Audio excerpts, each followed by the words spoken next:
Eh bien, ce soir, c'est la première fête portugaise sur Jacu, organisée par le comité de jumelage, avec l'appui de la municipalité, bien sûr, des services techniques, de l'OMC. Et c'est une fête qu'on a voulu ouverte à tous pour justement faire rayonner au maximum notre jumelage avec Sernancelles. Parce que nous sommes jumelés depuis bientôt 15 ans avec Sernancelles, qui est une commune du nord du Portugal. Et la soirée s'est ouverte avec la projection d'une comédie sur la révolution des œillets, Les Grandes Ondes à l'Ouest, un chef-d'œuvre. Après le film, nous sommes dehors, il fait très bon. Nous écoutons de la musique portugaise du groupe Saudades de Montpellier.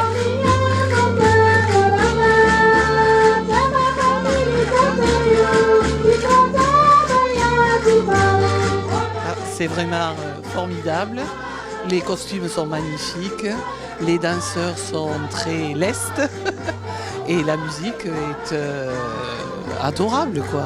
Voilà. On pense que c'est une très bonne initiative parce qu'il n'y a pas beaucoup de fêtes portugaises ici, dans le sud, et on est très contents. Je pense que c'est toujours une bonne excuse pour qu'on puisse se réunir et entendre chanter dans notre langue et pouvoir discuter en portugais. Ah oui, ça fait chaud au cœur parce que bon, c'est quand même notre pays, c'est quand même quelque chose que nous on a connu quand on était petite.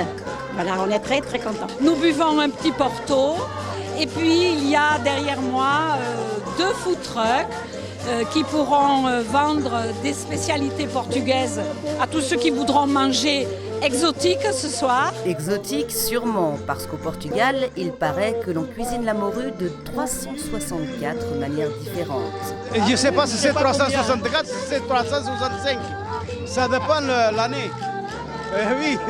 Sourire et bonne humeur, la fête du Portugal fait l'unanimité. C'est très très agréable. Ça soude le village, ça, on voit des gens, c'est bien. Moi j'aime bien. Et vive Portugal!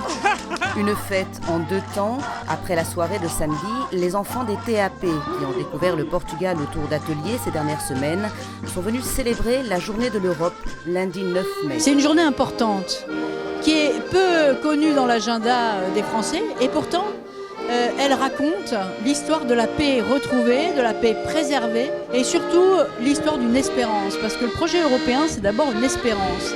Et à Jacu, nous avons voulu la fêter, cette journée de l'Europe, à travers le jumelage avec Sernancelles au Portugal. Ce sont des liens qui se tissent, qui se construisent avec les enfants, avec les personnes plus âgées. C'est vrai que ça demande beaucoup d'animation et d'investissement, mais c'est une ouverture du monde très importante, qui me paraît essentielle. Les jumelages ont participé à la préservation de la paix en créant des liens d'amitié entre les peuples. Il n'y a jamais eu entre les peuples d'Europe 70 ans de paix. Ça ne s'est jamais produit dans l'histoire de l'humanité. Et cela, nous le devons aussi à tous les militants des comités de jumelage dans toutes les communes d'Europe qui travaillent pour une meilleure connaissance de la culture et une meilleure acceptation de l'autre. C'est une grande victoire de notre territoire et de notre pays. On peut évidemment rêver, comme l'a fait Victor Hugo en son temps, qu'un jour on arrive à construire les États-Unis d'Europe.